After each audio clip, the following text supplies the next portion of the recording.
기독교인들은 다르게 살아가는 사람들입니다. 그런데 때로는 정말 다른 삶이 가능한가? 라는 의문이 들기도 합니다. 여러분 어떠신가요? 사람들은 다른 사람들이 무엇을 정답이라고 말하는지 크게 신경 씁니다. 연애할 시기, 결혼할 시기, 내 집을 마련할 시기, 인생의 시기마다 반드시 완수해야 할 과제가 있는 것처럼 똑같은 모습과 똑같은 방식으로 살아갑니다. 오늘 인생의 주인공은 요나단입니다. 앞으로 왕이 되어 살아가는 인생이 그에게 주어진 정답이었습니다. 그는 대단한 군사적 재능을 실제로 지닌 용사였습니다. 또 요나단은 백성들의 사랑을 받던 왕자이기도 했습니다. 그는 왕이 될 자격이 충분하며 마땅히 그렇게 돼야 할 인물이었습니다. 라고 우리는 생각합니다. 왕자는 왕이 되어야 한다. 우리는 이 사실에 아무도 질문을 던지지 않습니다. 참 이상하지 않습니까? 질문해야 합니다. 왜 왕이 되어야 하지? 무엇을 위해서 거기로 가야 하는지? 요나단의 삶은 왕이 되는 당연한 이야기로 이어지지 않습니다. 그런데 많은 사람들이 그래서인지 요나단을 볼 때 항상 뭔가 애틋한 마음, 짠한 마음이 있습니다. 어쩌면 그가 왕이 되지 않음을 요나단 자신보다 우리가 아쉬워하고 있는 것은 아닐까. 우린 능력과 힘만큼 누려야 한다고 생각합니다. 자격을 가진 자가 누리는 것이 마땅하다라는 생각의 뒤편에는 자격이 없는 자가 고통을 당하는 건 역시 마땅하다라는 생각이 자리하고 있습니다. 하나님께서 섬기고 나누라고 주신 것인데 우리는 그것이 가진 자의 몫이라고 생각합니다. 그래서 정말 질문해야 합니다. 의심해야 합니다. 내가 가진 정답이 정말 올바른 방향을 가리키고 있는 것인지. 사울은 자신이 한번 손에 쥔 자리를 절대로 놓을 수가 없었습니다. 하나님께서 왕의 자리를 빼앗겠다라고 선언하신 후에도 그는 전혀 포기하지 않습니다. 그에게는 부르심이 있었습니다. 하나님의 다스리심을 드러내고 하나님이 선택한 백성을 대적하는 블레셋과 싸우라는 부르심이었습니다. 그는 여러 장면에서 올바른 책임을 다하지 못하는 모습을 보여줍니다. 그래서 그에게 실패 선언이 내려집니다. 그런데 우린 여기서 요나단을 생각해 봅시다. 요나단은 이때 분명히 알았던 것 같습니다. 자신은 왕이 되지 않으리라는 것을. 그는 꿈이 있었겠죠. 앞으로 왕이 되어 이 나라를 어떻게 강한 나라로 만들 것인지. 그래서 여기서 요나단은 상실을 분명히 느꼈을 것입니다. 그는 결국 어떤 선택을 하게 될까요?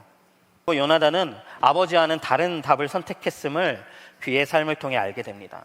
하나님은 요나단을 통해 아버지 사울이 못다한 사명들을 대신하게 하는 역할을 요나단에게 부여하십니다. 요나단은 그 부르심의 자리를 놓치지 않았습니다.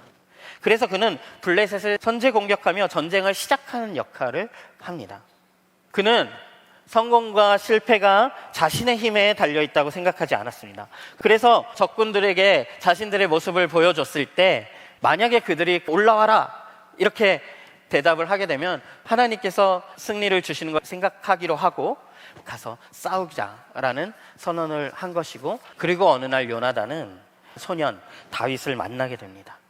두 사람은 매우 닮은 것 같습니다. 골리앗 앞에 다윗이나 블레셋 적진에 뛰어드는 요나단이나 하나님을 모독했다는 이유로 참을 수가 없어하는 지점이나 요나단은 자신의 마음과 이렇게 닮아있는 다윗이라는 소년을 발견했을 때 자신이 입고 있는 왕자의 옷을 벗어서 다윗에게 입혀주죠. 겉옷과 무기와 허리띠를 다 풀어서 준다는 것은 왕위를 양도한다라는 뜻입니다. 진심으로 축복하면서 그것을 넘겨주고 있는 것입니다. 많은 기독교인들이 바로 이 지점에서 혼란을 겪습니다. 자신에게 돌아갈 왕위를 어떻게 그렇게 쉽게 다윗에게 양보할 수 있지? 그런데 요나단이 인생을 생각하고 있었던 방식, 그가 바라보고 있었던 시선들을 이해하면 그의 선택과 기준을 이해할 수 있습니다. 그는 정말 다르게 살아가고 있었던 것입니다. 그가 선택한 다른 왕은 사실은 다윗이 아니라 하나님인 거죠. 그는 언제나 하나님의 뜻을 이루고자 하는 자리에 서 있었습니다. 이후에 사울은 다윗을 미워하며 죽이려고 합니다. 이새의 아들이 이 세상에 살아있는 한은 너도 안전하지 못하고 너의 나라도 안전하지 못한 줄 알아라. 다윗과 왕자를 놓고 겨루어 이겨야만 하는 게임, 그 게임 속으로 다시 돌아오라고 소리칩니다. 이 상식을 따르지 않으면 너의 나라가 안전하지 못할 것이다. 그럼 기억하시기 바랍니다. 우리가 먼저 하나님 안에 머무는 힘이 준비되어 있지 않으면 휘둘리는 인생이 되고 맙니다. 다윗과 함께 살아간다는 것은 너무 큰 복인데 그들을 경쟁자로밖에 인식할 수밖에 없는 우리의 삶은 얼마나 불행합니까? 요나단이 담고 있었던 세 가지 고백을 이 시간 함께 좀 고백해 보고자 합니다. 이루어지는 것은 욕망이 아니라 하나님의 뜻입니다.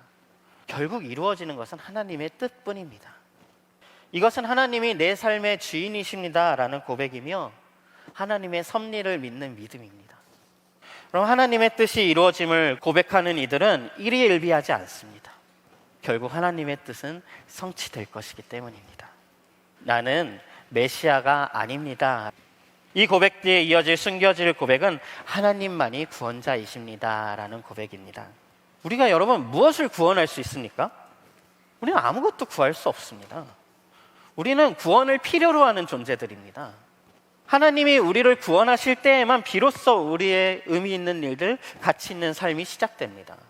삶의 의미와 목적을 주시는 분을 바라봅니다. 요나단에게 왕의 자리는 삶의 의미도 목적도 아니었습니다. 요나단은 부르심의 자리를 붙들고 애써 지켜냅니다. 그는 때로 왕이 되지 못할 운명을 탓하고 싶은 기분이 들 때가 있었을 것 같습니다. 그때마다 삶의 의미와 목적을 다시 기억하고 자신을 속이려 하는 이 불평을 잠재웠을 것이 분명합니다. 이제 노래 한 곡을 청해 보려고 합니다. 요나단의 마음을 담아 가사를 써내려간 노래입니다. 주의 약속이 아득하여도 나의 자리를 힘써 지키니 주의 나라가 세워짐을 바라며 모든 것 기꺼이 주께 드리네.